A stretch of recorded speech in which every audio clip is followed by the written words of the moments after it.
There's no doubt in saying that first-person shooters is one, if not, the most popular gaming genre out there, accounting for many of the best-selling games and franchises in video game history. The genre can range from your typical modern-day military shooters, to your grand sci-fi space shooters, to the more frightening survival action horror. But the genre wouldn't exist if not for one of its subgenres that made first-person shooters popular in the first place. A subgenre called historical first-person shooters. For a while, historical first-person shooters had been dominated by the World War II setting, since the days of Wolfenstein, Medal of Honor, and Call of Duty Classic. Sure, sometimes there will be the occasional Vietnam War shooters, but World War II was still the most used.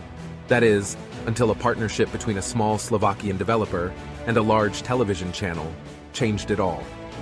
Historical first-person shooters have always been about the Second World War. Wolfenstein 3D, the grandfather of all first-person shooters, took place in World War II. If not for Wolfenstein 3D, there might not even be a first-person shooter genre. Since its release in 1992, there have been dozens of World War II first-person shooters. The time period has become a primary setting for many games during that decade. The Second World War was a well-known era around the world, where there is a clear black and white, a good versus evil, at least in the eyes of the average person. And the release of Saving Private Ryan in 1998 further elevated its popularity. The war continued to dominate shooters for the next decade, and many of the biggest first-person shooters of all time, like Call of Duty, Medal of Honor, and Battlefield, began as World War II shooters. Guns like the Thompson submachine gun and M1 Garand became iconic video game weapons besides the BFG and Halo's energy sword. By the early 2000s, the first-person shooter genre has become more flexible as 3D games became more refined. Developers began experimenting with new mechanics that became staples of the genre, like regenerating health, gunship missions, and even fun, unique gameplay. There was a boom, and gamers became hungry for new special first-person shooter titles. At that time, many developers tried to capitalize on this craze. Some tried to make their games more special by taking place in historical settings that was not World War II. There were shooters that took place in the Wild West, shooters that took place in the Great War, and even shooters that took place in the Prohibition era. This gave birth to the subgenre that is historical first-person shooters. However, these games attained little popularity due to either weak marketing or bad gameplay. Things would soon change when the History Channel, a large television channel supposedly focused on historical topics, decided to make licensed video games. Not just any games, but historical education games. The channel had already paid many developers to make them video games. But this time, they want to dabble into the first-person shooter craze. And so, they made a partnership with Activision, the company who published Call of Duty, and were introduced to a little developer known as Cauldron. Cauldron was a small-time developing team, mostly stationed in Slovakia and consisted of between 60 or more employees. They're not what we would call today as passionate. They're mostly guys who people would hire to make cheap licensed games in a short deadline.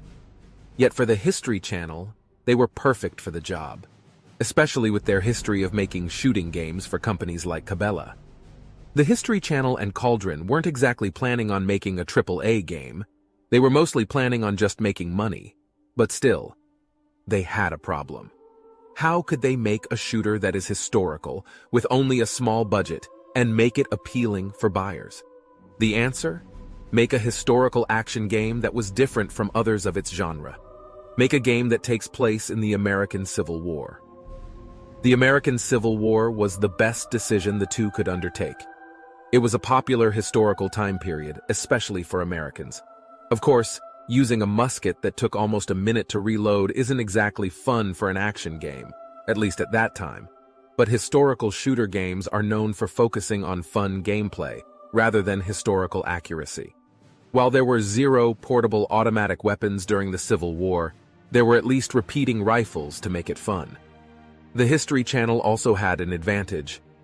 They're not strangers to products about the Civil War, and they already published games about the time period. Take into account, however, that they weren't the first to make a first-person shooter that takes place in the Civil War. A 2003 video game tie-in of the film Gods and Generals was the first, but it was horrible, almost unplayable, and fell off the radar of most gamers. Cauldron will be the first to make a shooter about the Civil War that was fun. It was the perfect setting that would make them stand out amongst the rest. Cauldron then went to work. With what little budget and time given to them, they researched the time period, the environment, and learned how its firearms were operated. Aesthetically, they took inspiration from Call of Duty 2, using generic characters with names, cinematic battlefield cutscenes, and even Call of Duty 2's loading screens, which had diary pages to give an illusion of a story. The History Channel also helped by making educational videos that served as stylized mission briefings, something that wasn't yet a thing, but would be popular in military games later on. Finally, in 2006, under publisher Activision Value, Cauldron's first Civil War shooter entitled The History Channel, Civil War, A Nation Divided was released, and it was horrible. Laughably horrible. Bad graphics, bad audio. Don't forget me. You can still fight. Move! Repetitive gameplay, hilarious artificial intelligence, no multiplayer. It was abysmal. Only a few critics reviewed the game and they tore it to pieces. It looked to be another flop for the genre. However, as a History Channel product, the game reached a lot of people. Word of mouth came in about a shooter that took place in the Civil War. While gaming journalists didn't like it, consumers found something special in this game. It was something different from all the saturated World War II games. It became a small financial success and won the hearts of gamers. Matthew Robson from Gamerant listed the game number 5 in his list of 5 games set during the American Civil War, stating, "Despite mixed reviews from critics, this title has gained a deserving amount of esteem, notably due to the fresh gameplay, accurate representation of firearms, and historic battles." This small success inspired the History Channel and Cauldron to make another sequel. Cauldron would be given 2 years to develop a new Civil War game. They planned to improve by looking at what made the first game bad. They fixed the graphics with the use of a better engine. They also fixed the audio, hiring better voice actors.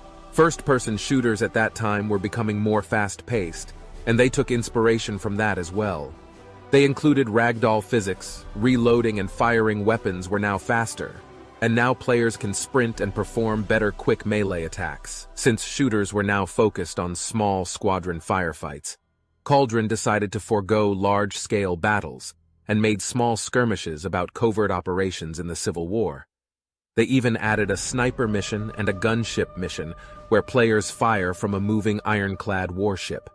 They also worked on the enemies, making them more fearsome, and they can now take cover. Cauldron also made sure to grease up every flaw and glitch that might harm gameplay, making this sequel far smoother than the first. It was obvious that Cauldron wanted to make this a success. Unfortunately, it was not the case. History Channel Civil War, Secret Missions, was released in 2008. Players and critics praised its small improvements. But still, Cauldron lacked the budget, the time, and most importantly, the talent needed to make a great game. While better than the first game, it had many problems. There was still the lack of an actual story and multiplayer in a time when most shooters have multiplayer, or were multiplayer only. Audio would be cut off for some reason. The collectibles were boring. Enemy artificial intelligence was still non-expressive, and allied bots were useless. Some missions even ended in an unsatisfying cliffhanger. They're charging with bayonets! Retreat! There's too many of them! Move!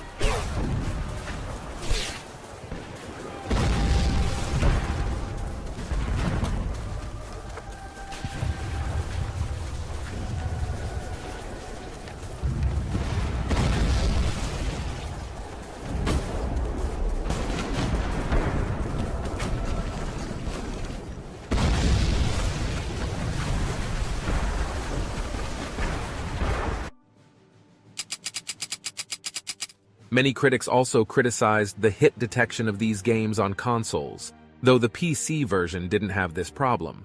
Pistols were also inaccurate and not that fun to play.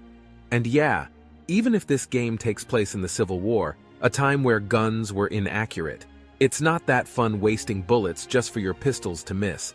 And that ironclad warship mission? It was totally difficult and frustrating. Cauldron also tried to add a leveling up system and an arcade-like point card system, but these elements were useless in a game with the same enemies and repetitive gameplay. Yet once again, people found the game unique and interesting. It was not a good game, but at that time, critics gave it a mediocre rating just because it was different. Cauldron, at least, achieved their goal in making a playable and fun action game about the Civil War. However, mediocre ratings were not enough for Cauldron and the History Channel. It will be the last Civil War shooter that they would make. And in 2014, Cauldron would be bought by the much larger Bohemian Interactive, ceasing to exist. Years after that, these games would be almost forgotten, save for the few times they took hits from critics.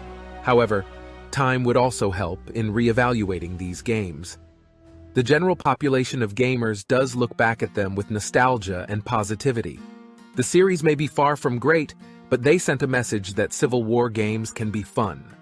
They proved to the gaming community that it was possible to make fun historical games that were not World War II. After these games were released, there became a small abundance of action games about the Civil War. And soon, new games from other obscure time periods would be released. Nowadays, History's Civil War games have become a cult status. For a small-budget television license tie-in, History's Civil War game series have been added in top 10 lists, have its own TV tropes pages, painstakingly detailed walkthroughs, 2 wikis, one of which has over 112 pages, a versus battle wiki profile, and even dedicated fan fictions. These games may not have garnered recognition back then and even today, but their influences live on, and they continue to make people happy and knowledgeable about the Civil War.